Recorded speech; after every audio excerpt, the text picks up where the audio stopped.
Good afternoon. I'm going to negotiate a little bit with Berkeley time and start at 4:05. I want to start off by a land acknowledgement. We recognize that Berkeley sits on the territory of Huichin, the ancestral and unceded land of the Chochenyo Ohlone, the successors of the historic and sovereign Verona Band of Alameda County. This land was and continues to be of great importance to the Ohlone people. We recognize that every member of the Berkeley community has and continues to benefit from the use and occupation of this land since the institution's founding in 1868. Consistent with our values of community and diversity, we have a responsibility to acknowledge and make visible the university's relationship to Native peoples. By offering this land acknowledgement, we affirm Indigenous sovereignty and will work to hold University of California, Berkeley, more accountable to the needs of American Indian and Indigenous peoples. Good afternoon. I'm Sandra Bass, the Associate Dean and Executive Director of the Public Service Center, and it is my absolute delight to welcome you tonight to this conversation with John Powell and Marshall Ganz. Both of you have been instrumental in really helping us thinking about how we can co-create a more just, equitable, and radically inclusive world. And I've also viewed both of you as personal mentors of the intellect, of the heart, and the spirit. So it is a special treat to be here with you today. Today's conversation, Democracy Aflame, Is Polarization Really the Problem?, is co-sponsored by the Othering and Belonging Institute and the Mario Savio Social Justice Program at the Public Service Center. The Othering and Belonging Institute takes a multidisciplinary approach to developing forward-looking solutions to our world's greatest challenges by advancing groundbreaking research, policy, and ideas that examine and remediate othering in order to build a world based on inclusion, fairness, justice, and care for the earth or belonging. The Mario Savio Social Justice Program at the Public Service Center is named for Mario Savio, who by his leadership in the free speech movement has become an iconic UC Berkeley symbol. However, through the example of his life, it's clear that Mario's leadership in the free speech movement was just one early expression of his convictions, and that his conception of freedom was grounded in deeply held beliefs about the reality and possibilities of the human condition. Let me read just a little bit about Mario from a piece written by scholar Bettina Aptekar that I think really captures his depth. Mario's life was a search. It was a practicum in search of meaning, in search of wholeness. Mario saw and felt his suffering and the suffering of the world. He believed that beyond this suffering there was hope. And beyond hope there was struggle. Beyond struggle there was community. Beyond community there was justice. Beyond justice there was redemption. And beyond redemption there was freedom. Very apt sentiments for helping us understand what freedom truly meant for Mario and to bring us into our conversation today. So if we just take a cursory look at our current public discourse, you'd see that polarization seems to be the word du jour to describe what's wrong with our politics, perhaps our world. There are numerous books, articles, and documentaries about polarization, and its corrosive effects on our politics, on governance, and on our social life are regularly discussed in the media. On the other hand, from a community organizing perspective, there is a long tradition of organizers encouraging a certain type of polarization in order to clarify choices and as a means of mobilizing action. I think Saul Alinsky's model of organizing comes to mind when we think of polarization and organizing. But we could also add Martin Luther King Jr. to the mix and the Southern freedom struggle, for they were intentionally creating conflict to raise consciousness about what African Americans were facing and pushing people to make a choice as to where and with whom they would stand, with the forces of oppression or with those pursuing democracy and human dignity. This afternoon, we've asked John and Marshall to help us understand this question of polarization. Is polarization really the problem of the moment? If so, when is polarization problematic, even incendiary? And are there times when it's useful and perhaps necessary for igniting action for change? Or, in our focus on polarization, are we mischaracterizing the problem? or missing the true impetus for our challenges? And what can we do to shift our current trajectory away from divisiveness and towards building the type of social and political foundations upon which an authentic living democracy can flourish?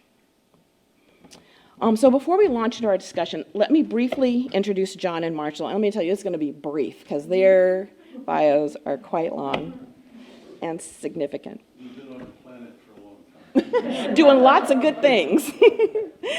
So Marshall Ganz grew up in Bakersfield, California, where his father was a rabbi and his mother a teacher. He entered Harvard College in the fall of 1960. He left a year before graduating to volunteer with the 1964 Mississippi Summer Project, and later as an organizer for the Student Nonviolent Coordinating Committee. And in the fall of 1965, joined Cesar Chavez in his efforts to unionize California farm workers and worked with United Farm Workers for 16 years. In 1991, he returned to Harvard College, and after a 28-year leave of absence, completed his undergraduate degree in history and government, and then completed his PhD in sociology in 2000. He is currently the Rita E. Hauser Senior Lecturer in Leadership, Organizing, and Civil Society at the Kennedy School of Government. John A. Powell is an internationally recognized expert in the areas of civil rights and civil liberties, and a wide range of issues including race, structural racism, ethnicity, housing, poverty, and democracy. He is the director of the Othering and Belonging Institute here on campus, in addition to being a professor of law and professor of African American Studies and Ethnic Studies. Professor Powell holds the Robert D. Haas Chancellor's Chair in Equity and Inclusion. So before I turn it over to John, just a little quick housekeeping things. If you need to use the restrooms, they're over to the side here. And also, we are Facebook live streaming. Just wanted to let you know that. So with that, I'd like to turn it over to you, John, to start. And then, of course, Marshall, adding your comments. But what we're really looking forward to is the conversation that's going to evolve between the two of you. And then what we'll do after a few minutes is we'll open it up to the audience for questions. Should I talk from here up there? Whatever you like. What would you like?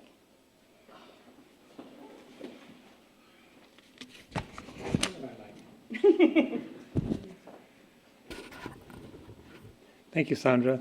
Thank you, Marshall, and thank all of you. Many of you already know. Those of you I don't, I look forward to getting to know. And just by your presence, I assume you're not just interested in these issues, but you're active in these issues. So I'm going to talk for about 10 minutes, just sort of frame some issues and try very hard to deepen the conversation without necessarily answering the question that Sandra put to us. Jesse Jackson, among many things, he said there's no text without context. And so what's the context when we talk about polarization? Israel Klein wrote a book called Why We Polarize. He made the observation in that book that polarization in some contexts may be fine, and in other contexts it may not be. Well, if that's the case, then the obvious question is, under what circumstances is it fine, and under what circumstances is it not fine? And I would posit that in today's world, like a lot of things, it's actually sometimes a misnomer, because what Klein actually tries to show in his book is that if you go back to the early 50s, when a lot of political scientists look at polarization, they say polarization was actually very low at that time in the United States. And in fact, people were calling for more polarization. They felt like between the two major parties, the Democrats and Republicans, there was very little difference. And so people, in a sense, did not have a choice because there was no one on the national stage presenting a choice. But at the same time, you had tremendous hierarchy in the country. You had what Michael Lomi and Howard Winter called a racial dictatorship, clearly not a democracy as it applied to people of color and other people. And you could say things were okay if you happened to be in the majority group. So in that case, Klein is saying we needed more polarization. We needed something.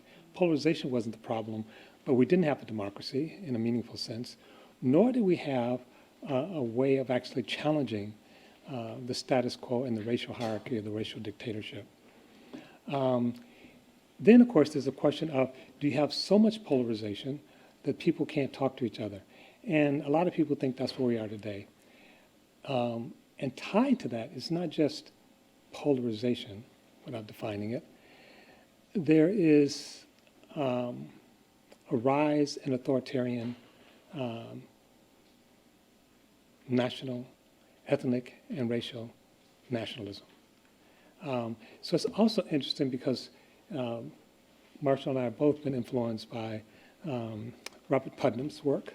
Robert Putnam wrote early on that increasing diversity, he did this work initially in Europe, was likely to produce distrust, and one could even say polarization. That increasing diversity in the short term was likely to create more fissions in society. He got a lot of static for saying that. He was reporting on his findings. He wasn't advocating that. And he also tried to tamper it down by saying, in the short run. In the long run, maybe things will come back around.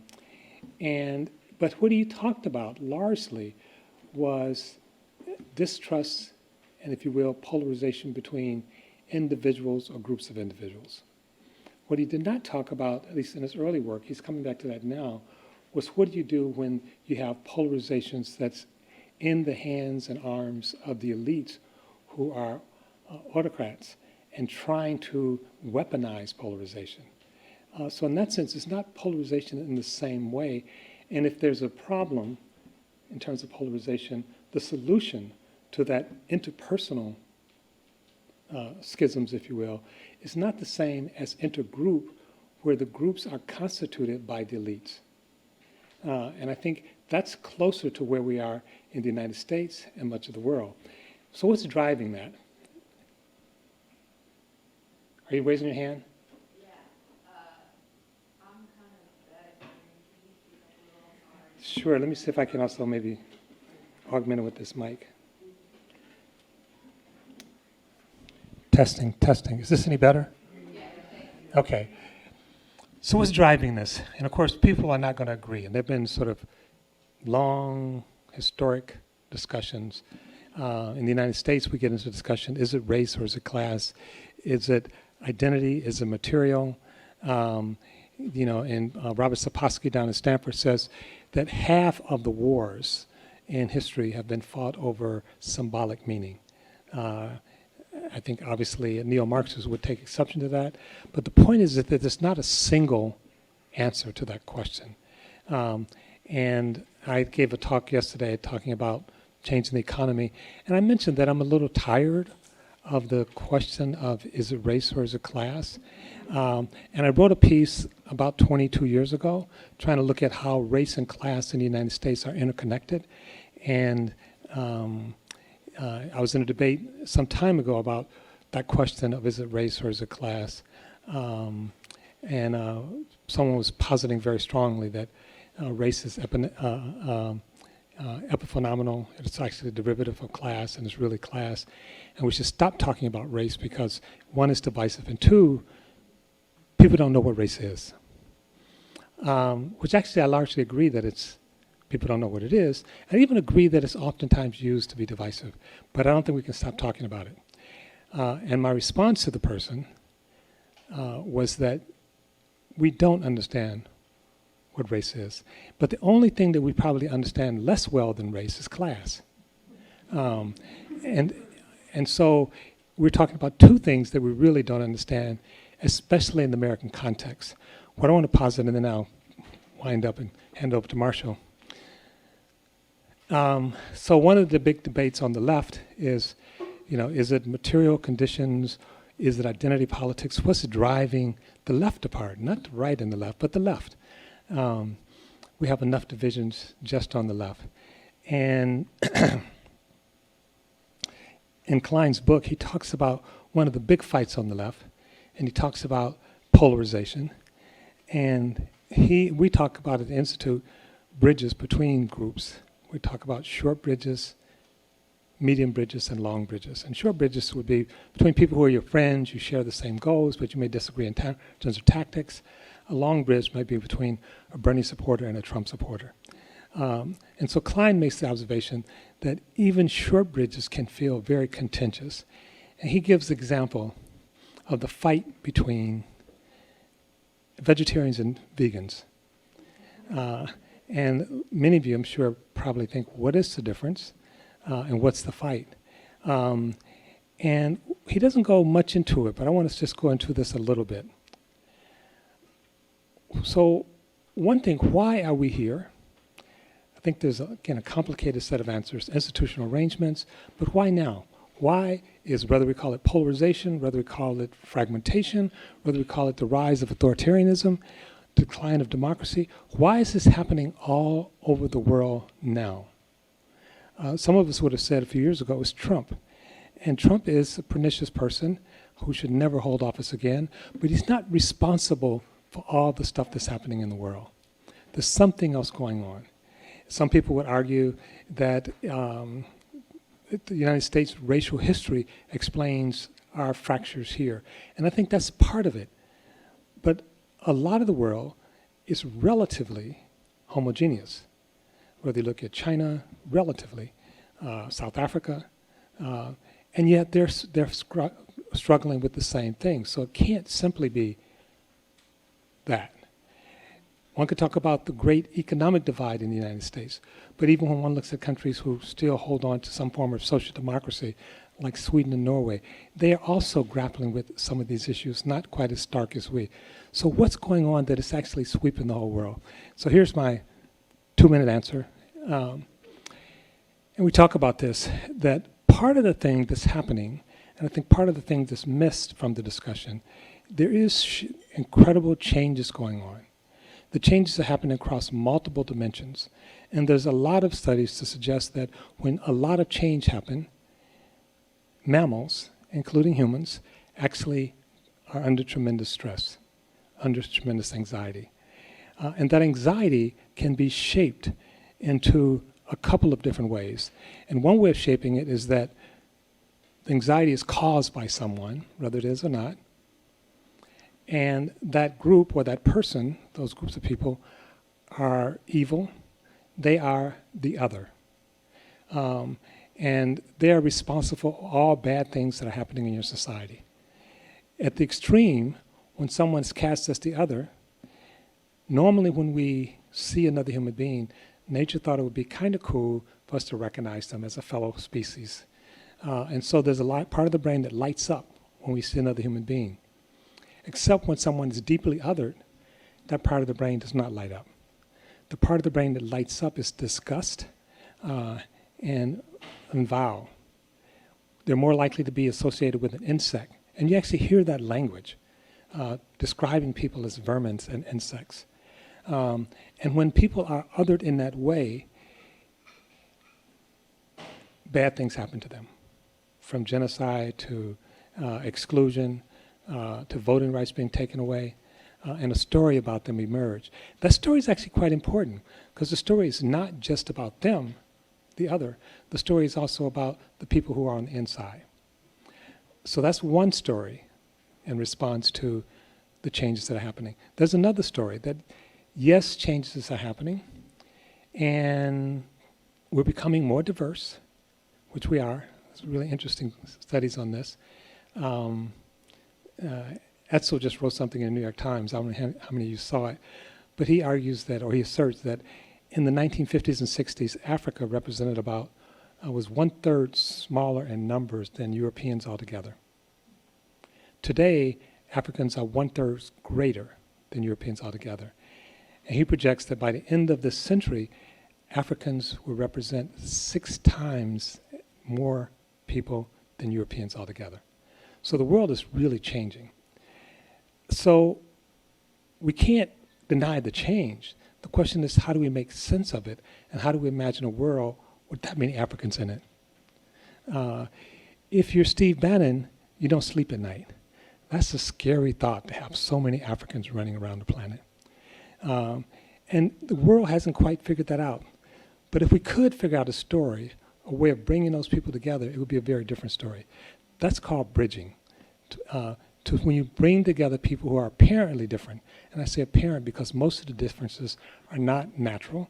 they're sociological. They're inscribed by the way we organize stories. So my closing point is this. A lot of times we look at interests, as we should. People are situated differently, and they have different interests. And we try to sort of merge those interests. Those interests, by and large, are situational. That is, they're not biological, they're not racial, they're situational. But because we situate races in our society differently, they are very closely associated with race. The challenge that we're facing now because of the rapid change, and the changes happening on multiple fronts, technology, globalization, the economy, the environment, demographics. The story is always told about demographics, but the changes happen across all those dimensions. So, given those changes, and the rapidity of those changes, the pressure is going to stay on us. But the change is not just putting pressure on our interest conflicts. The change is putting pressure on who we are. These are actually profoundly ontological questions that we, by and large, don't engage on the ontological level. And if you look throughout history, when people have gone through deep ontological changes, there's oftentimes huge insanity. People are literally going mad because they don't know who they are anymore. And so what's being negotiated is not simply what we have, but who we are. And we're not engaging at that level. The right wing's response to that scary future when we don't know who we are, and where Africans are essentially the dominant population in the world, except few agents, is to cancel the future. Is to tell people to retreat back into a mythical past when whiteness dominated. And I'll just close by, we sometimes conflate the concept of whiteness, or what I call white supremacy, with white people. We're not talking about white people. We're talking about an ideology of whiteness that's also associated with purity. And therefore, the other is a form of contamination. I'll stop there and turn it over to Marshall.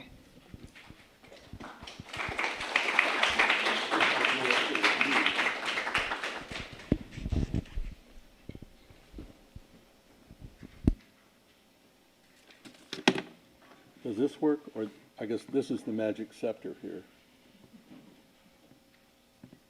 Does this work? Yes. All right, good. Okay, well, good afternoon. Hello, good afternoon. All right, hi, nice to see you. I'm just a little curious about who's here. How many folks here are students? Let me see. Undergrads, grad students? What kind? Undergrads. Yeah? Undergrads. All right. Okay, good. How about the folks that are not students? What are you? What are you doing? How many people involved in like organizing or community? Oh, I see. Okay, good. And yeah, I'm just trying to like get a sense of. Let me ask one other question, which is, what are you curious about? In other words, why'd you come to hear this conversation? I just hear from a few people. You can just shout. What were you curious about for this? Yeah.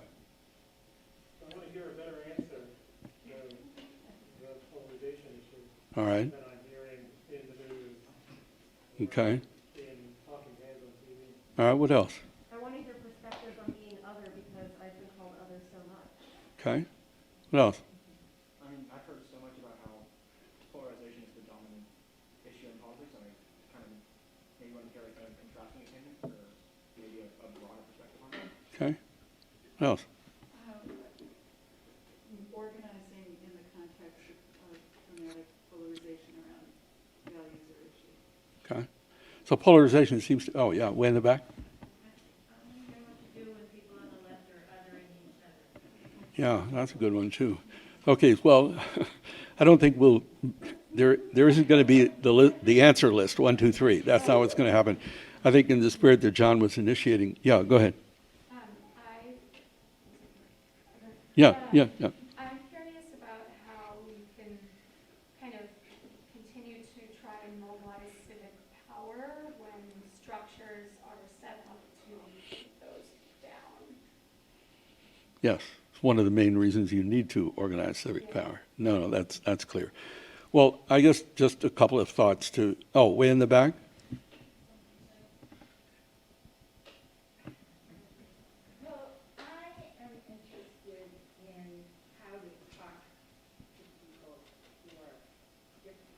Okay.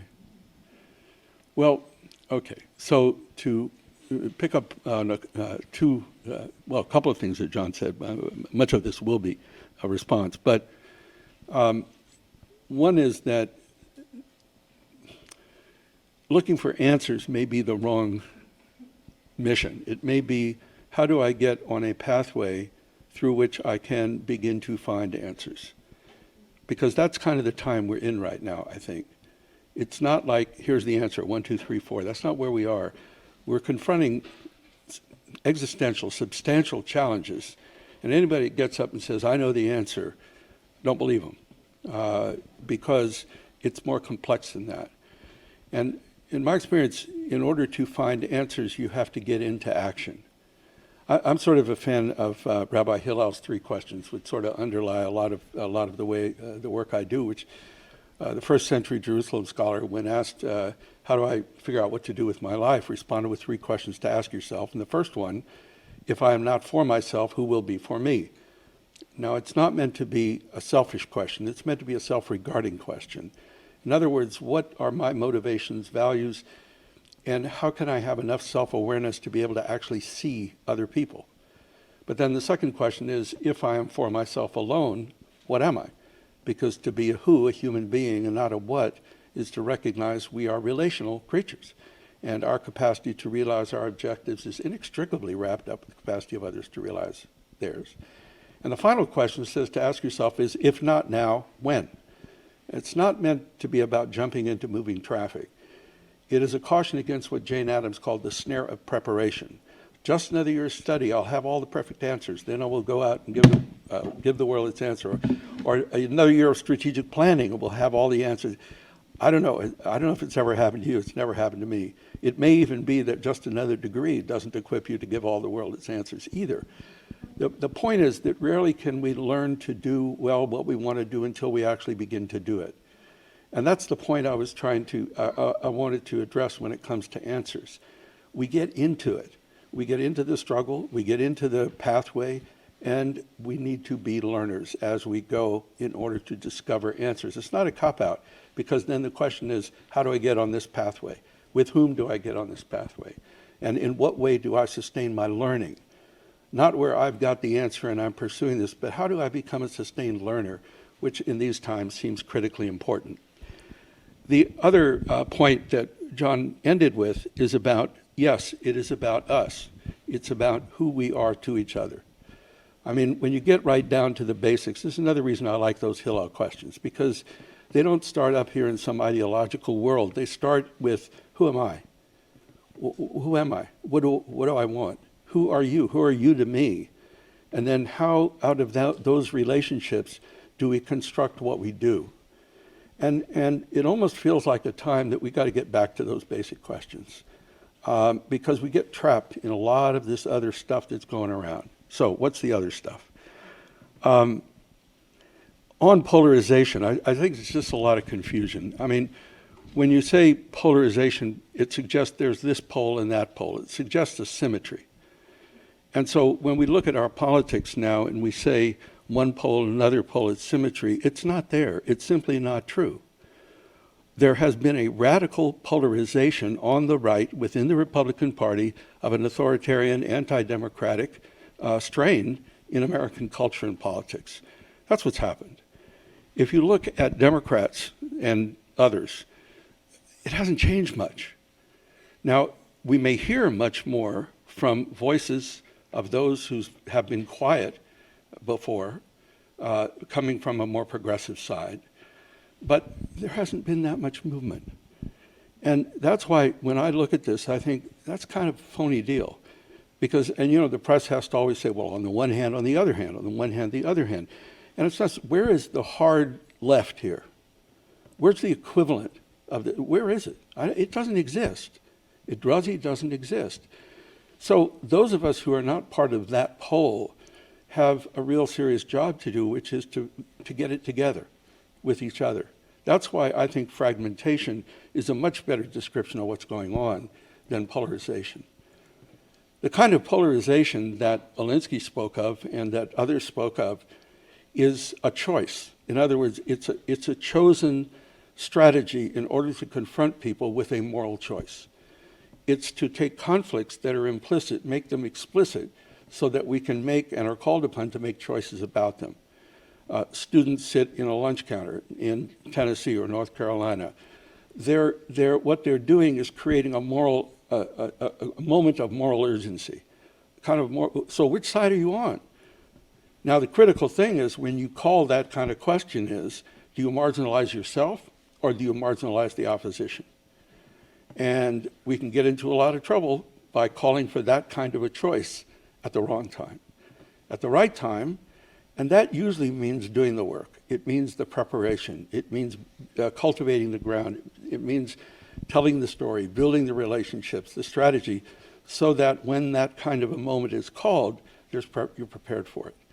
And it's interesting to just think about things like that. I mean, I spent some time with Wael Ghonim, the guy who was the Google guy in Tahrir Square, where they did a wonderful job of mobilizing and polarizing to deal with Mubarak, and they got rid of him. The problem was they hadn't built the infrastructure. They didn't have the organization so that when the results of that, when it came to capturing those results, it was folks with the organization that did, the Muslim Brotherhood, and not the young people who did the organizing. So there's this thing about being prepared and getting when's the right time for things.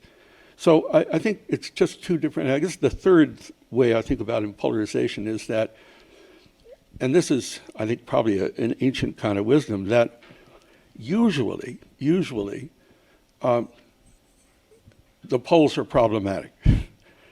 I'll give you an example. In Jewish tradition in Kabbalah, there's said to be two forces. One is called chesed, which is loving kindness. And the other is called gevura, which is judgment and distinction. And the argument is that it takes God's love to bring those two together in such a way that we can achieve justice. That all one side, all the other side, And so it's not moderation, it's tension, but it's held tension that becomes creative rather than destructive. And I think that's true in many contexts, where the challenge is it's not all this, all that, it's how do you hold it. But it's not this kind of Goldilocks approach of just right. It's something much more challenging than that. I think when the Greeks said nothing to excess, and I think that's what they were talking about, because the Greeks were not particularly moderate, but it was holding those tensions.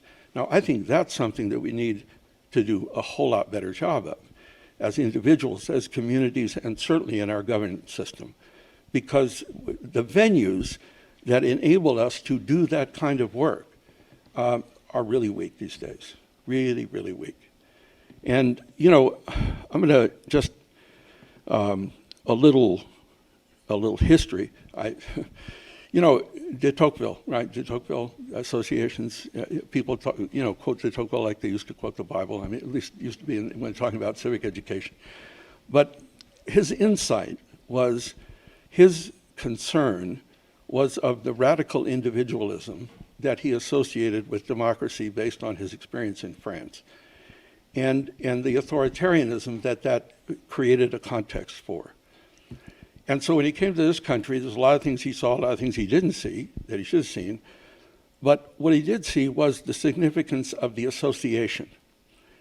Now, not an NGO, not a nonprofit, okay? An association. What's the difference? An association is when people engage with each other in moving out of their individual self-interests into a broader understanding of shared interests, of common interests, of shared understanding. It's when they begin to build affective bonds that can create a foundation for solidarity. And perhaps most importantly, it's a setting in which people can actually learn to govern themselves, which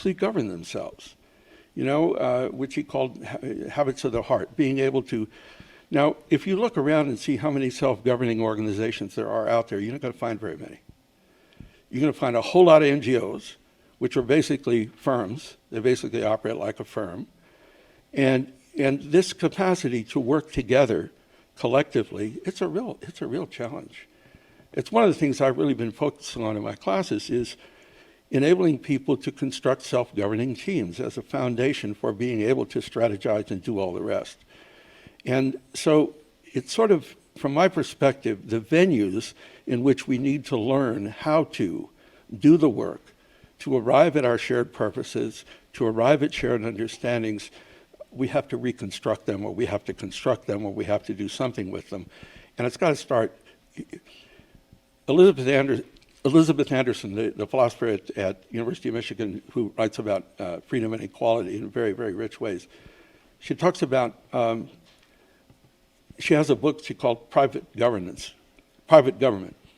in which she notes that most people spend most of their time in this country living and working in what she calls communist dictatorships. Now, what she means is an organization in which you own nothing, in which you have no agency, and in which you are told what to do, and in fact, your private life is encroached upon.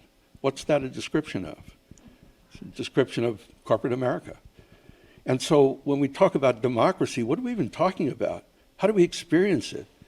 What is it in our daily lives?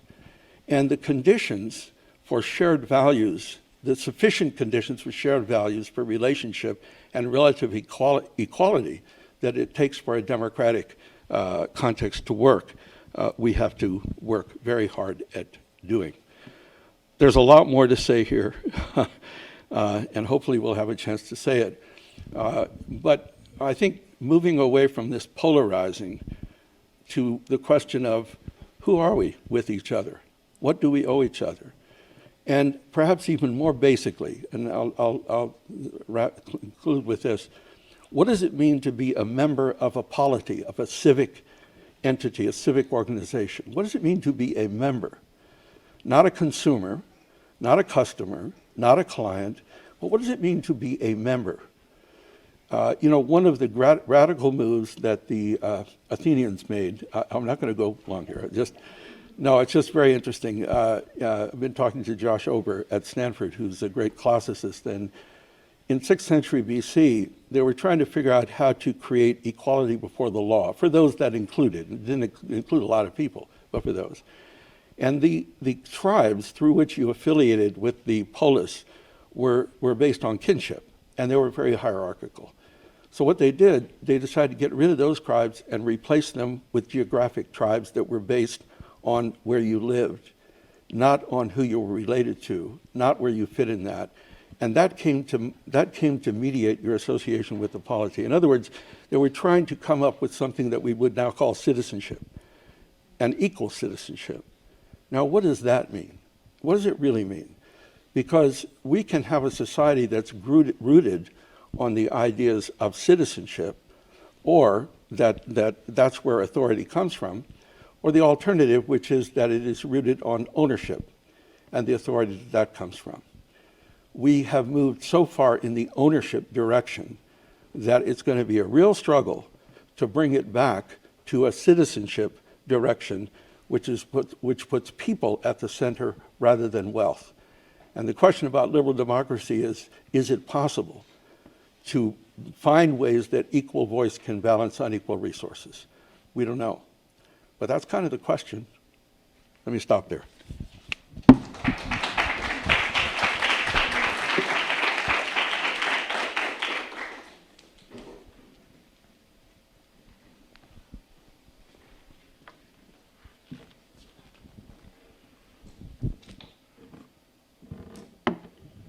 Over to you.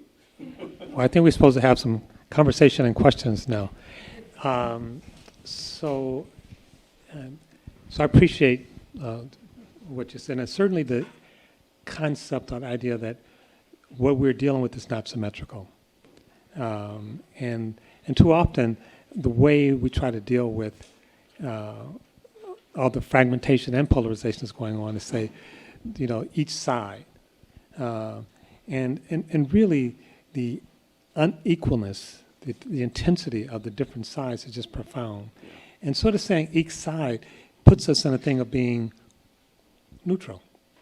Let's get a little from this side, a little from that side. And it's profoundly problematic. And so I appreciate you mentioning that.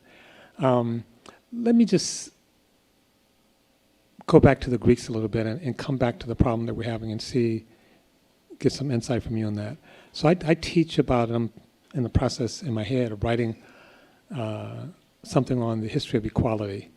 Piketty sort of beat me to it. He just wrote a book called A Brief History of Equality, but he only starts with France and the United States, so he doesn't start with the Greeks. Right. But the reason he starts with France and the United States is those are two countries, two nations that formed around the concept of equality. But Aristotle's concept of equality was quite different than certainly Jefferson's. Jefferson didn't mean to extend it to all people. When he said, we hold these truths to be self-evident, that all men are created equal, a lot of people try to clean that up and say, well, he said men, but he really meant everybody. He did not mean everybody. Women couldn't vote to 1920. He knew that. He wasn't talking about women, but neither was he talking about all men. You know, how could he? He had 200 slaves. So he had a very narrow concept of equality. And he really talked about the colonial powers being equal. And in a sense, not only being equal, almost similar to the Greeks in some ways, that if you're part of society, you're equal. But a lot of people, the majority of people living in the land area was not part of the polity. And in fact, a lot of those people was the property that people were fighting over. So the ownership was not just ownership in abstract, the ownership was ownership of people. And then Lincoln tried to fix that. Lincoln's Gettysburg Address is trying to create literally a new birth of freedom and a new birth of equality. And I could say a lot more, and I don't want to take too much time, but I would just say that the concept of targeted universalism, which some of you know from my work, is really Aristotle. I'm sort of associated with the phrase, but Aristotle really is associated with the concept, because he recognized that people situated differently should be treated differently. That's all that targeted universalism is. But as we try to expand the polity, the citizenship, to me, one of the areas we keep tripping over is that there's a substantial group of people that the elite has been able to use to say, but not those people. That if those people are included, and those people are black people, those people are brown people, those people are not Christians, if those people are included, you lose who you are, right? You don't just lose your job. So when the Proud Boys are marching, they're saying the Jews will not replace us. What are they talking about? Of course, they're taking it from the, Hitler's period. When Turkey talks about keeping immigrants out, no immigrant is trying to go to Turkey. So I guess what I'm saying is that the trope is the other. And what's, in my mind, the challenge is, can we move to a really multiracial, multi-religious democracy where everyone belongs? And to me, the tripping point keeps being this notion of purity and whiteness for citizenship. And I feel like that's what the Republican Party is trading on. And I feel like the Democrats, and frankly the left, has a hard time engaging with that. And when it does engage with it, from my perspective, it engages with it in a categorical way, which is also problematic. So that's what I'd like you to... Yeah, I think that's... yes, that's right. The question of equal citizenship, what does that mean?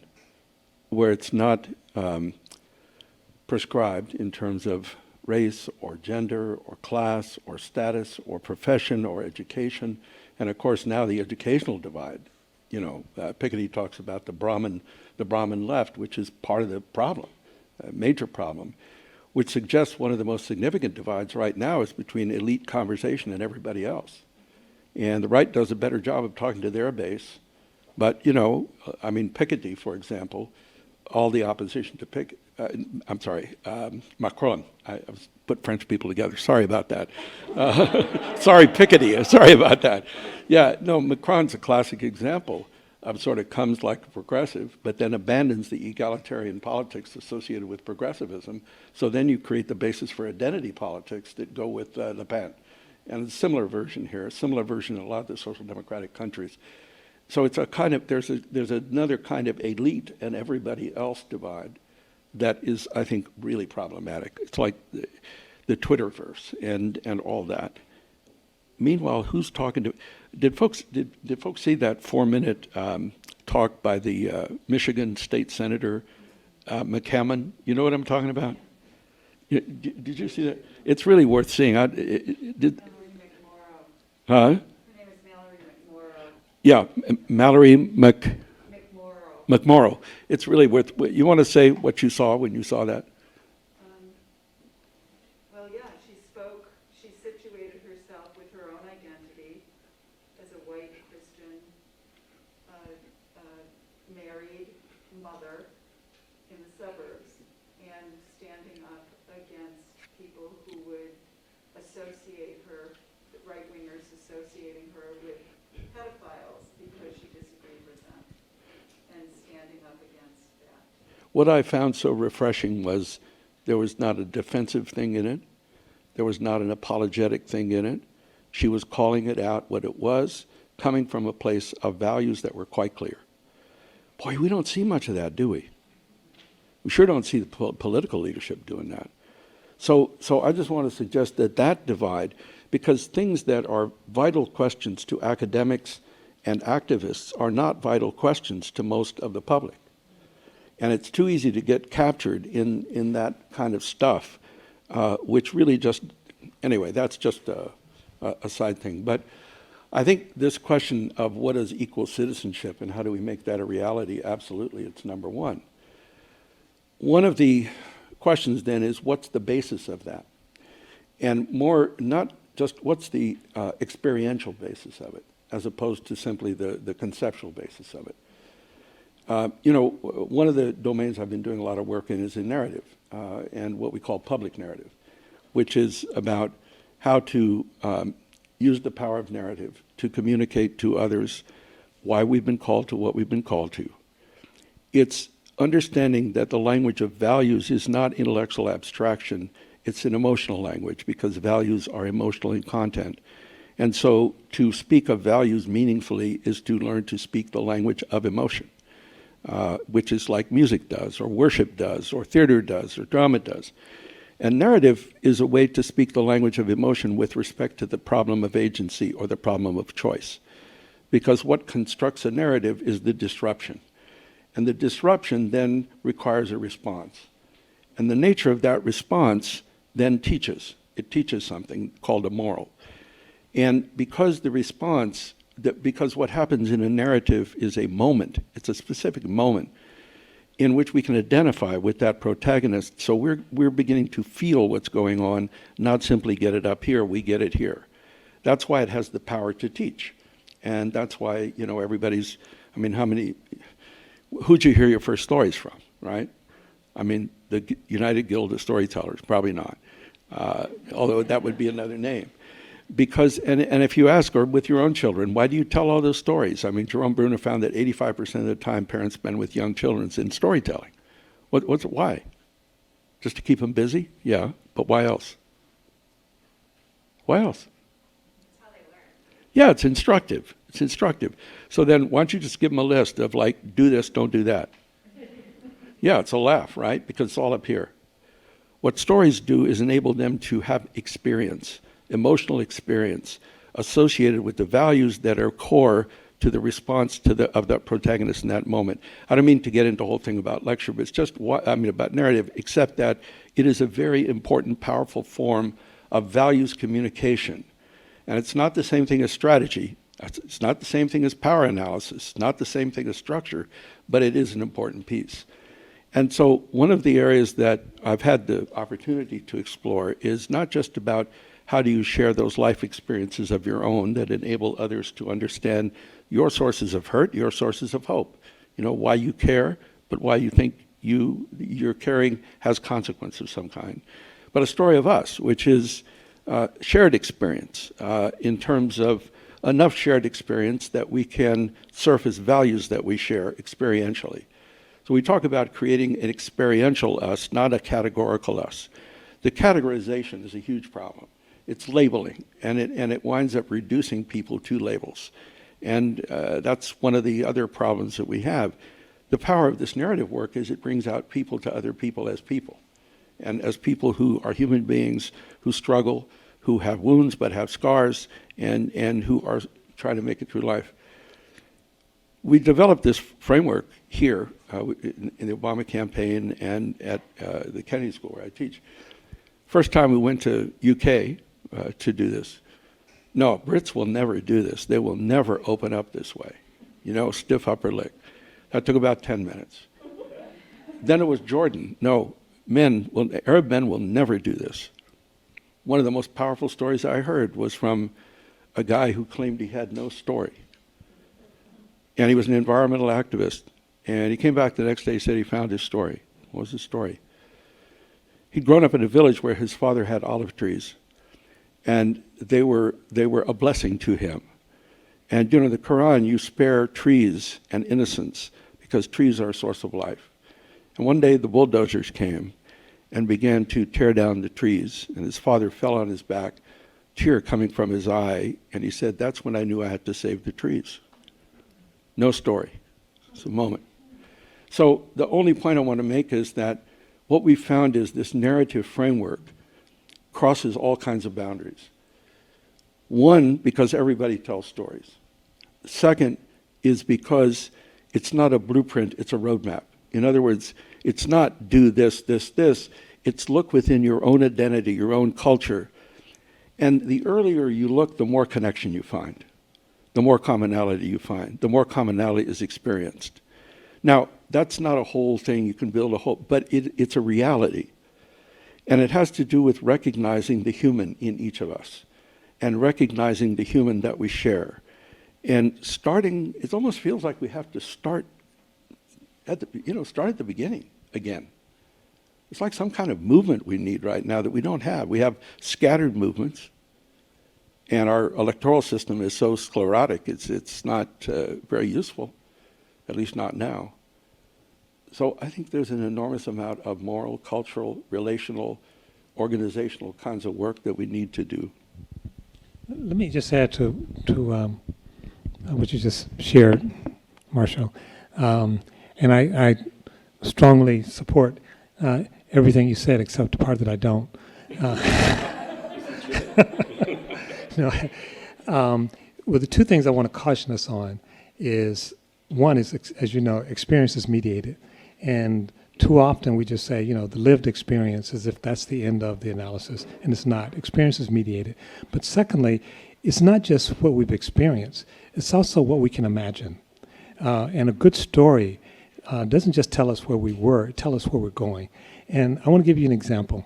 So I've been going back and reading Kennedy's speech. He gave a couple of them about going to the moon. There's a couple of pieces that's really, really important. He gave a speech at a football field in Texas. The football field was full. And he said, we're going to go to the moon. We are going to go to the moon before this decade is over.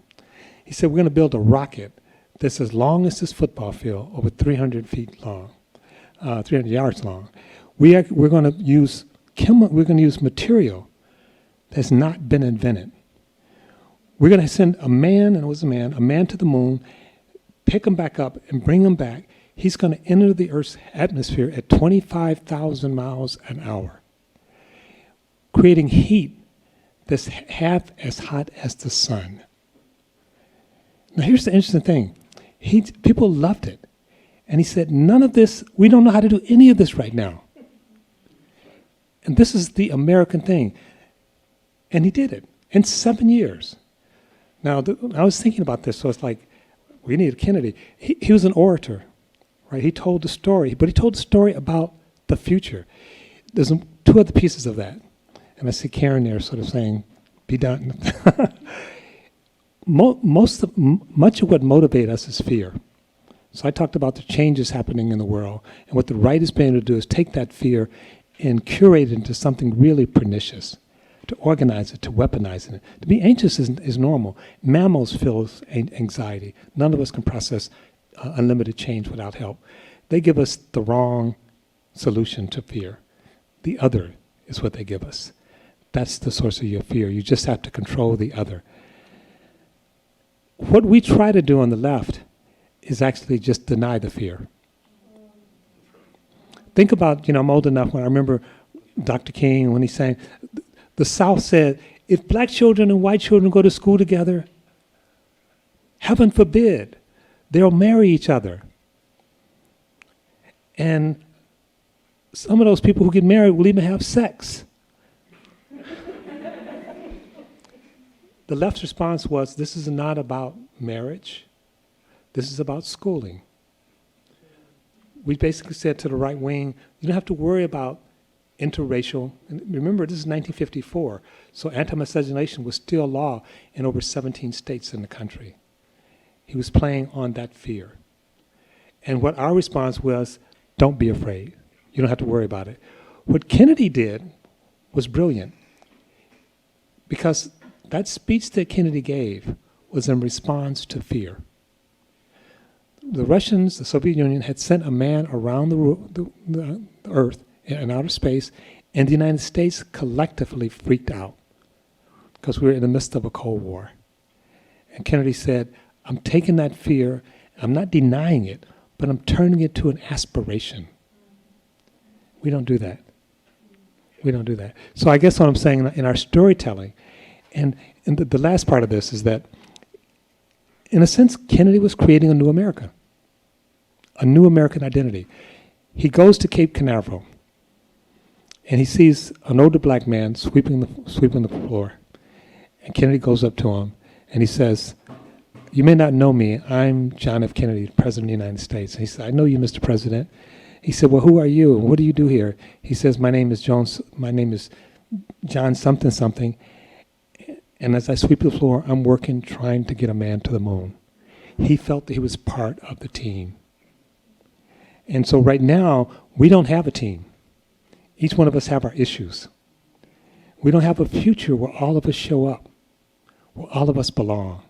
And we have to have a story where all of us belong despite our different injuries, despite our different pasts. So I love what you said. I just wanted to make those two additions. And let me say amen. No, truly, because you articulated exactly the necessity of hope. And hope's not abstract.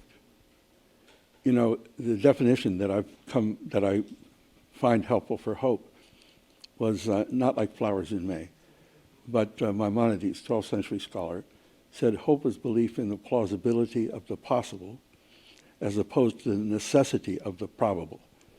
In other words, to be a realist is to recognize we live in a world in which it is probable Goliath will always win, but sometimes David does. It was utterly improbable we'd elect a black man president of this country in 2007, and it happened. And it's like hope occupies that place between fantasy and certainty. It's the could be. And the way you described Kennedy's description of this, it creates this vision of what could be anchored in the values of who we are. And they had a real gift for that, for conceiving policy that really was anchored in values and therefore could be a focal point for lifting up those values. So when we teach Story of Now, it's what's the challenge, but then where's the hope? Because that's the condition in order to respond as opposed to react. To respond hopefully as opposed to react fearfully. And that's kind of the heart of the thing, I think. Yeah, no, that's great, John. Yeah, thank you for that. Yeah, I'd love to transition to audience questions. And Marshall, make sure your mic's on. Oh, Yep, yeah, maybe hold it a little bit closer. I just wasn't holding it correctly. Okay. So, did I see a hand up over here? No. Okay. Any questions? I'll let Andrea. It's gonna. Thank you. You spoke of values and the appreciation of values in relation to bringing the idea of going to space into the vision of the public.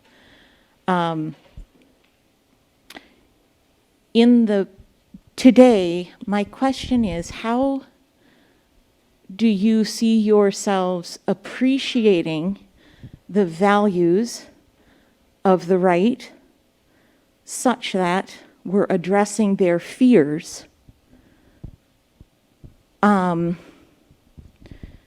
so that we can bridge better? I don't know if I said that very well, but it's, if we're not othering and we're trying to appreciate, how do you suggest we step away from the anger and the resentment and the volatility of this moment in order to appreciate those values so that we can connect? Do you want to take that? Should I take that? Sure, I'll start. Okay. You know, I love the time we have to ask questions. And one of the things I love about it is we don't have to answer.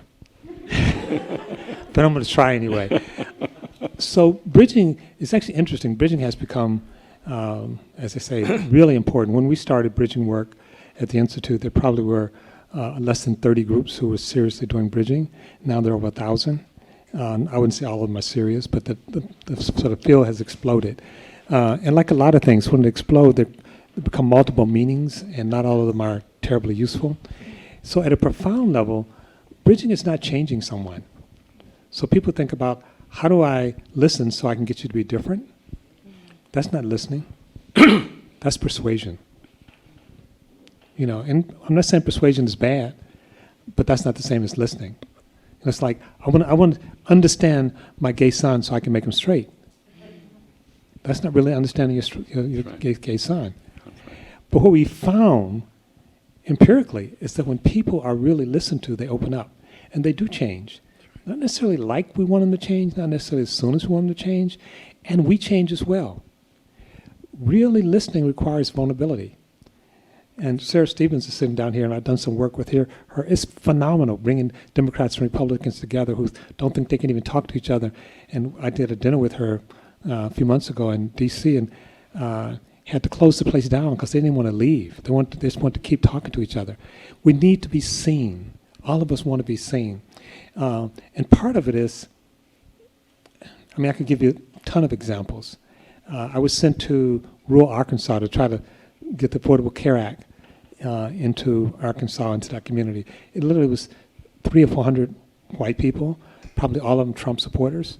I walk out on stage. Before I walk on the stage, the host say to me, "The last person here talking about this got booed off the stage. Good luck." I walk on the stage, and I lied. I said, "It's nice to be here."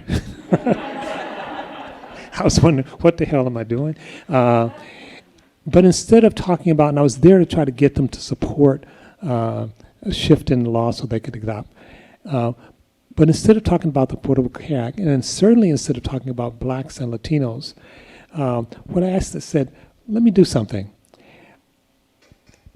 I want to ask you a few questions. And if the question applies to you, I want you to stand up and stay standing. And I ask questions like, how many of you have had your health care cut off because of a pre-existing condition? Stand up.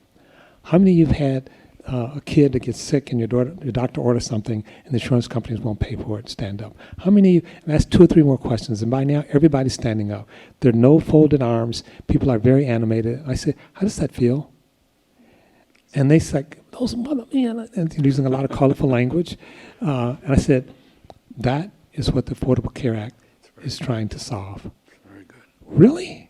That's not what they told us. I didn't lose one single person. Then I pivoted and talked to them about what's happening in the black and Latino community. But I started with their pain, and I let them know I saw their pain.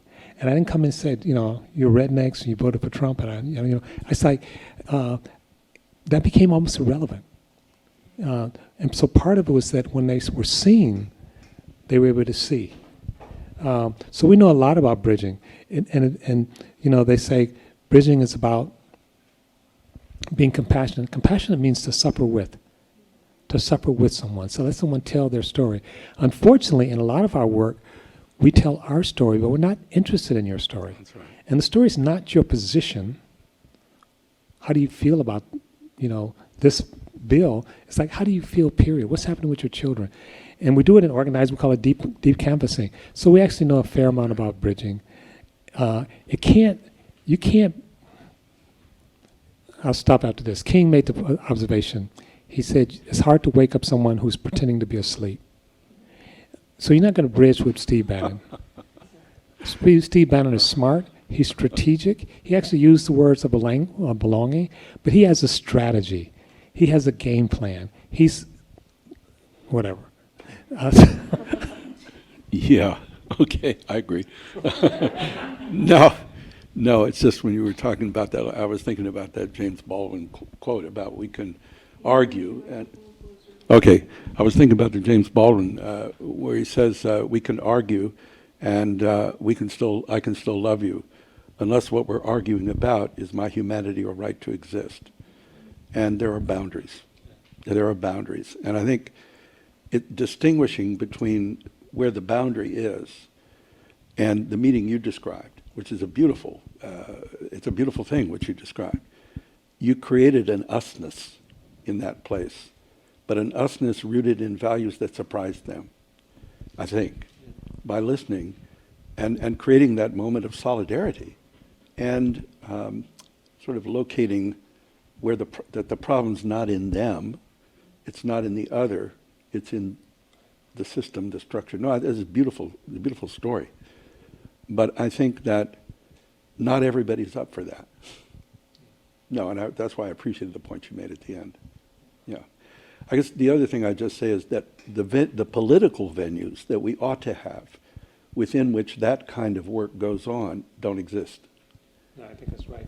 And again, I hate to be referring to you, Sarah, in the third person, but when we met with chief of staffs from the Democratic and Republican side, and they got along so well, and they kicked the problem. It's not us that's the problem. Yeah. It's the people upstairs. My guess is if we go to them, they would kick it to the voters. But the point is that I think people want to figure out, and I think we know a lot about bridging. Sometimes, and it's not everyone can do it. You know, sometimes people are wounded, sometimes people are hurt, but we don't do it enough. We gratuitously engage in othering. We gratuitously engage in breaking. We break between the vegetarians and the vegans, between the left and the left. When people say, I don't know the difference between them. I mean, think about this. Hitler did not win the majority of votes when he ran in Germany in 1932. The socialists and the communists had enough to actually form a government. But they were so pissed with each other, it's like, no, I'm not going to work with, and most people can't tell you the difference between a socialist and a communist. So instead we get the fascists. You know, just to build on that or add on that, we create venues in which things like the bridging can happen. They tend to be disassociated from power. They tend to be disassociated from our politics. Because politics, to the extent it ever was, but it was about, going back to de Tocqueville, politics was about engaging people with each other to discover common grounds, to discover difference, to argue. Where are those venues? You know, since Buckley v. Vallejo, when the Supreme Court ruled that money is speech, there has been no constraint. I'm talking about where the money comes from. I'm talking about the spending. We're the only liberal democracy that does not constrain campaign spending. As a result, we've created this multi-billion-dollar industry called political marketing or political advertising. And what it does is disaggregate into individuals and goes after individual and accelerates the fragmentation, whereas those venues of deliberation and debate and learning, where are they? And so the monetization of our politics has really crippled our political venues for this. I think that's another challenge we got to figure out how to deal with so that we can couple what you're describing. Well, let me tell one more story. You know, we almost went at World War III. I think everybody knows the story, but here's the snapshot of it. So people coming together, it doesn't take the case, it doesn't account for the structures and arrangements. We have to deal with that, but it means a lot. So the story is this: Trump is leaving office. He's saber rattling. He's sending some of the Sixth Fleet to surround China. China believes Trump is getting ready to do a preemptive strike. Oh, yeah. And they're thinking that they will do a preemptive strike before Trump does a preemptive strike. So literally, they're putting their nuclear weapons on higher alert. The Joint Chiefs of Staff calls his counterpart in China on a private, not on the military phone, on a private phone, and he says, "You know me. We're not getting ready to attack you." He said, "If there's a plan to secretly attack you, I will call and tell you." And the person stood down. Yeah. And the Republicans called for Millen to be court-martialed. Right. It's like, this is treason. He may have stopped World War III, but it happened because this is your sworn enemy, and you can call him up and say, "You know me. You can trust me." Really? So, again, it doesn't do everything. And when I talk to people about targeting racism, they say, well, "Can it do this? Can it do that?" I say, it doesn't help bad breath. It's not everything, but it's something. And so bridging and trusting is not everything. We still have to deal with institutions, arrangements, and we have to deal with power. But it's a lot.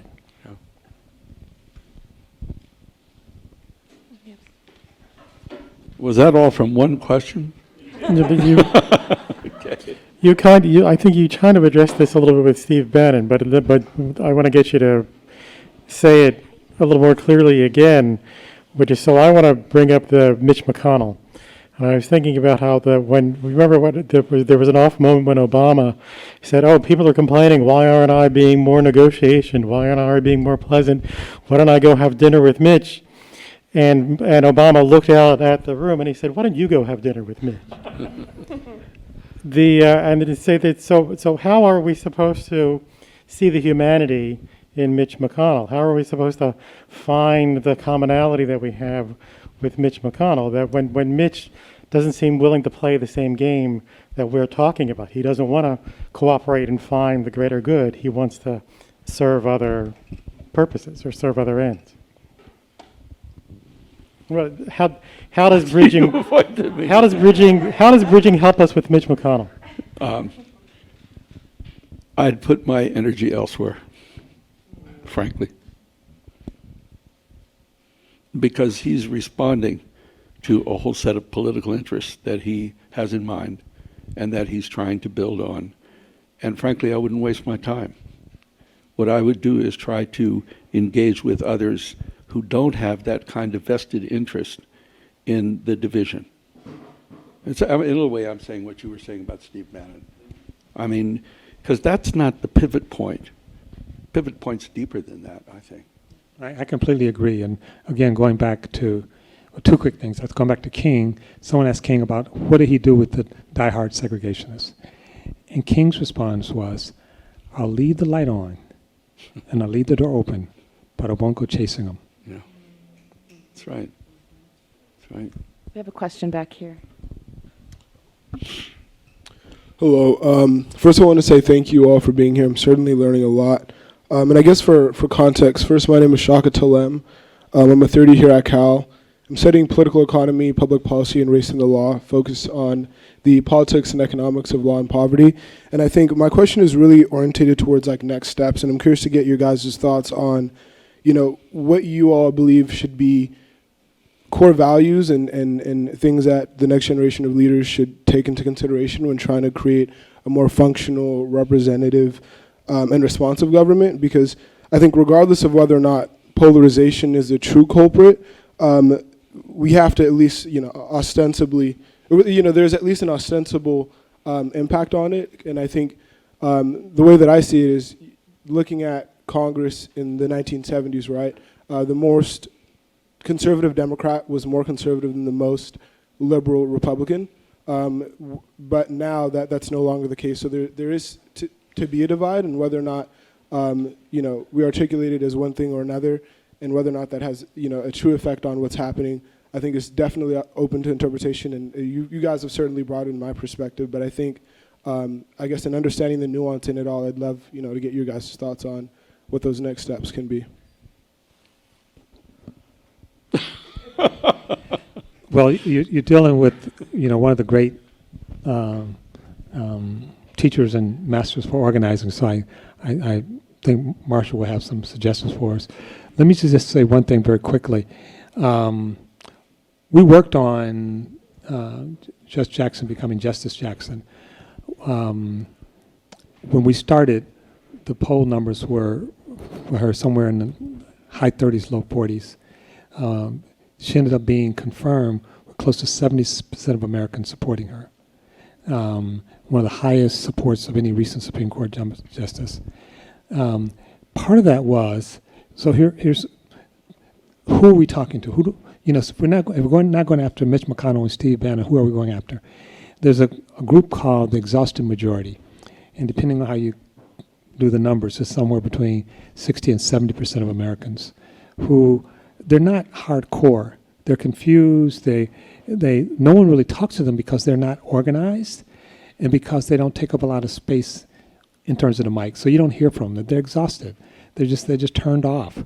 And the left and right, from my perspective, largely ignored them. And what we tried to do with Judge Jackson's nomination was, first of all, get to know those people. I mean, the first thing is to listen. You don't start off by talking. You start off by listening. You start off like Marshall did at the beginning of this talk. Who are you? I want to know who you are. And now I can talk to you. And it's amazing how little we know about this group. And we got a little money, and I won't tell you the whole story, but one of the foundations that gave us the money, and even the Biden administration who has asked us for help with this, the speechwriter for Biden is a former student of mine, and he said, you taught me. I trust you. What should we do? I said, we're going to do a survey and some focus groups. He said, just go with your gut. What does your gut say? And I said, my gut say to do a survey and focus groups. And it mattered. There were surprises. And we used those surprises, and we had a big hand in terms of, not Biden's nomination speech. Some of the things that they wanted to do, we think, was not wrong, but they would not have spoken to this 70% or 65%. So that's part of what we're doing, is trying to, that can go so far, because you still have to do other things. I mean, from my perspective, the right wing has figured out America's afraid. Let's ride that horse till it dies. The Republican Party, after Obama won handily twice, the Republican Party came together and said, we have to change our behavior. We have to actually have a larger tent. We have to reach out to people of color. We have to reach out to immigrants. And they were considering that. And then Trump got elected. Trump wasn't on that wagon. And he pulled them far to the right.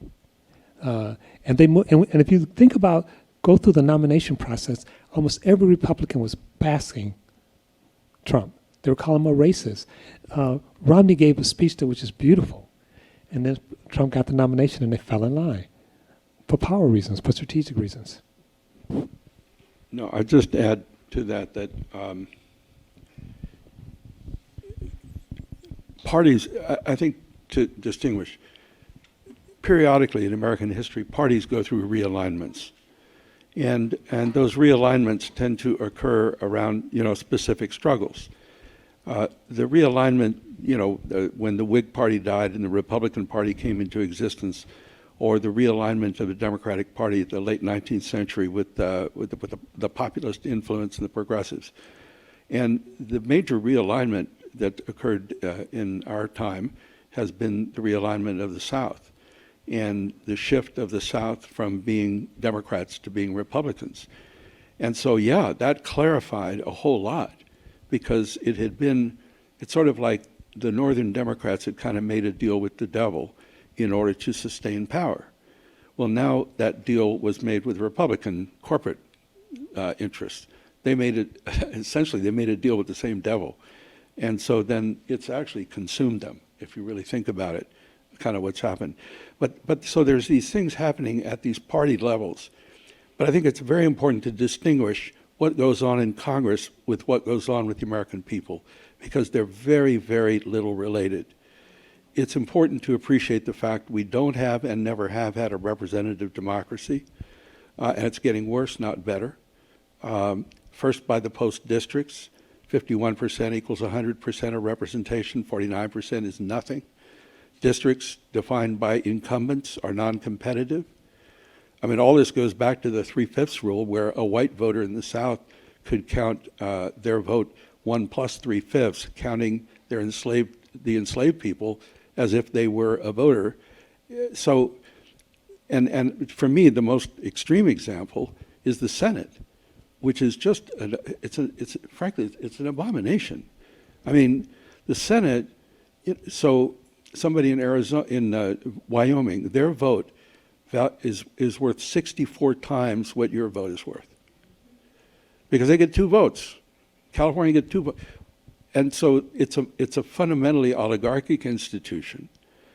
And so we have these institutional constraints that need, the Electoral College, the same thing.